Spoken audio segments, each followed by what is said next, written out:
Hi everyone, how are you? Hey, I wanted to come back on live and talk about my cousin's book, which I will be translating and putting it into English, so wish me luck. But I do have a new book coming out, and I hope you guys support me and go and buy it. Anyways, my cousin spent 20 years in Cuban prison for being a revolutionary against Castros' takeover. And his book talks a lot about the anatomy and physiology of a totalitarian regime, the Cuban Revolution. So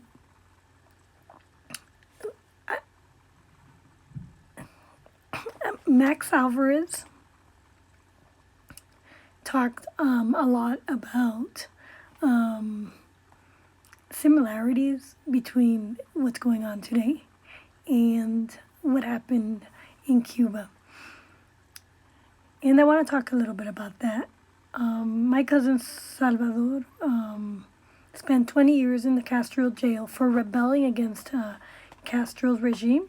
In his book, he writes about the totalitarian phenomenon, and he says that every totalitarian foundation requires 4 factors that make it possible: the existence of a crisis, democracy, the appearance of a charismatic leader, the opportunity of a historical situation, and a utopian ideal. You can analyze the fall of Cuba by these 4 factors that repeat themselves in the totalitarian process. The Cuban democracy could prove many economic and social successes, but it had a crisis. And kind of like we see today, we have a crisis in government. Around the 1930s, there existed a part of the Cuban military that accommodated sympathetic yearnings for the validity of Fulgencio Batista.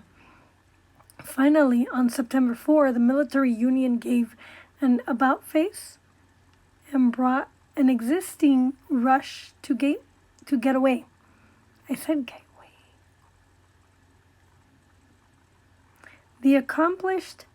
This accomplished the consent of many military superiors that believed in the de facto changes instead of democracy. In all of this, the middle class grew, was the sector that defined the electoral results of the country. Unfortunately, the political debate between the parties brought about many factions that were always accused of corruption, embezzlement, and typical embezzlements of the fight for power in Latin America and developed nations. However, the debate became more radicalized, accusation more exacerbated and irresponsible, to the point that it undermined the party's credibility and its leaders before public opinion. Like a tragic comedy, you can see these events appear in America today. Batista was taking advantage of the opportunity to stabilize his regime. Corruption reached levels never seen before, and it didn't just benefit those in the armed forces, but politicians, the media, and the intellectuals, kind of like we see today. And just like we saw in the last 4 elections, Cuban politicians and the Cuban public didn't allow themselves to be won over and deemed that those elections could not be trusted and fraudulent. But unlike today,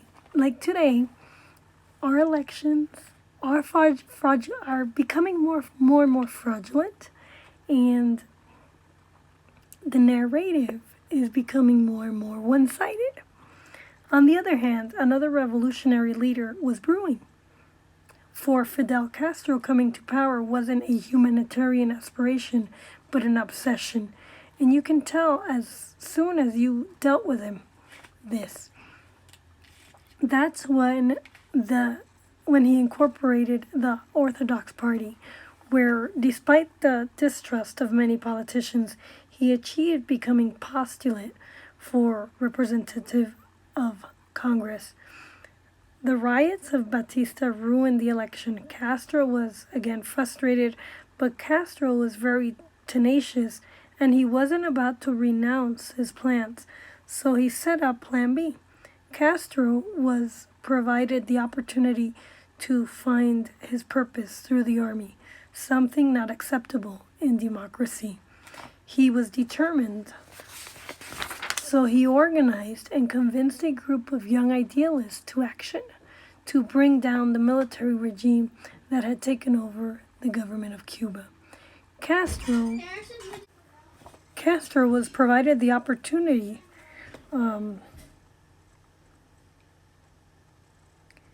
to find the purpose through the army, something that's not acceptable in a democracy. He was determined, so he organized and convinced a group of young idealists to bring down the military regime that had taken over the government of Cuba. Castro was able to pilot this group of young people to meaningful action without telling them that it was an attack on the second government of the country, and was a doubtful result, besides demonstrating a climate of radical rejection already in existence in some sections of the country. It also showed the incredible power Castro had to seduce and impress, and has continued to exercise over his interlocutors until just a few years ago. Castro's fight against Batista's regime started a quest to repair the democratic order defined in the Constitution of 1940, which was never ratified. Castro was fighting for a democracy that everyone wanted, but for his own goal for power. That goal, the Democrats cried bloody murder, President Trump was fighting for. The situation was forming gradually in a way like here in America by the concurrences of facts from diverse aspects. The first was the most important, was Batista's stubbornness in refusing whatever type of solution for returning the republic to the constitutional beginnings and democracy. The last factor is a utopia. Here, there was an emotional fragility to the new regime. Castro sowed the seeds of accusation and did not hesitate to spin a narrative that Cuba had been exploited capitalism, had exploited capitalism. And so far, this is a portion of the book, and I'll give you a few more little snippets as I read and write about what happened in Cuba. He writes very extensively on religion and civil service and culture and education, but I haven't yet written it in English to be able to share it with you. Anyways, I hope you enjoyed this, and please like and subscribe and comment below. Let me know how much you liked it, and if you support me and you love what you see, please shop for books for your kids at k4699.myubam.com, and see you soon. Thank you for watching.